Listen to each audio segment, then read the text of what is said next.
My name is Elaine, and I'm a counsellor here at NuLife Care Counselling Services.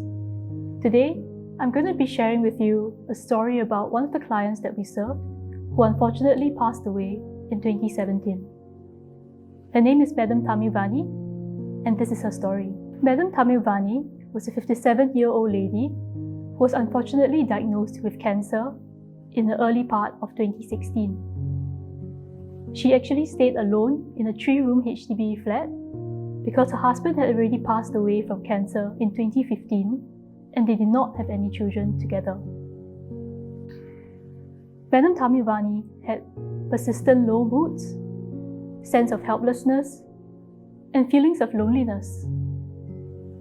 Her niece referred her to NuLife Care Counselling for counselling support. As she did not have anyone to support her, she often made calls to the hospital in the middle of the night in order to get an ambulance to fetch her from home to the hospital to get some sort of reassurance and comfort for the pain that she was feeling. Because of the complications from the stoma bag leakage, she also experienced a loss of appetite and dizziness. Madam Tamani made frequent visits to the hospital with these complaints about her stoma bag leakage, despite the doctor's reassurances. Her difficulties with the stoma bag leakage arose because she was staying alone and did not have anyone around to help her to change the bag or to ensure that it was fitted correctly. Because of this leakage, Madam Tamani's neighbours did not want to go near her place as there was a strong stench from the leakage. Madam Tamani also did not allow any of her relatives or anyone to visit her at her flat. When our counsellors first visited her flat, she refused to let us in. As such, we tried our very best to engage with her from just outside her flat, and we tried to converse with her as best as we could. While Madam Tamani had strong feelings of loneliness and often longed for the support and reassurance from other people, she remained highly resistant and did not trust anyone to help her.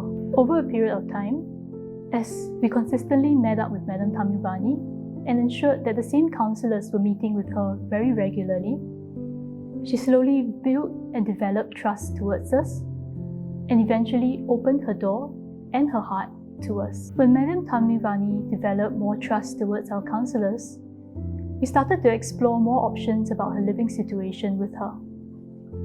We presented to her 4 different options. The first, whether she would like to move in to stay with a relative. The second, whether she would consider inviting a tenant to come and stay with her. The third option was whether she would hire a helper so that there was someone to help with changing her stoma bag and helping out with other matters around the house.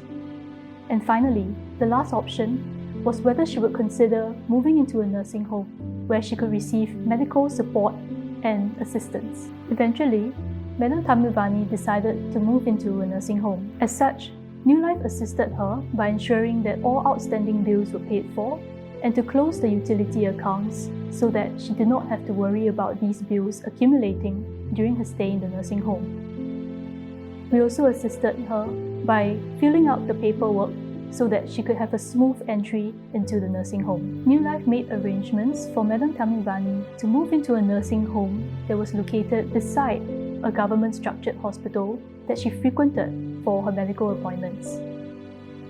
We also made arrangements for an external caterer to deliver home-cooked meals to her in the nursing home so that she could have the meals which she very much preferred over the nursing home's food. In preparation for Madam Tamani's shift from her flat to the nursing home, NuLife counsellors assisted by tidying up and cleaning up her flat to ensure that all bills and outstanding payments were accounted for, and we made sure that her documents were also tidied up so that things were in order.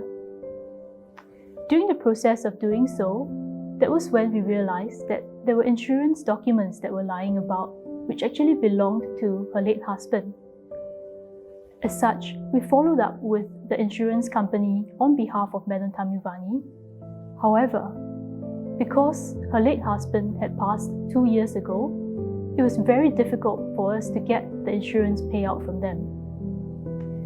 But we persisted through, and eventually we ensured that she received the payout that she was legally entitled to.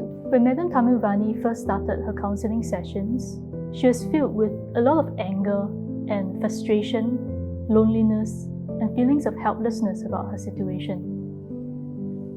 Her counselling sessions sought to help her to acknowledge these emotions and to process these emotions. One of Madam Tamani's greatest wish was to be able to travel the world and to see the beautiful sights that the world had to offer.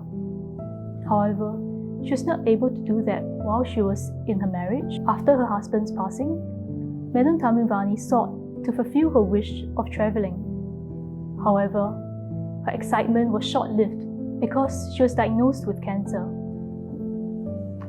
As such, in order to help Madam Tamani to fulfill her wish, we decided to bring the world to her.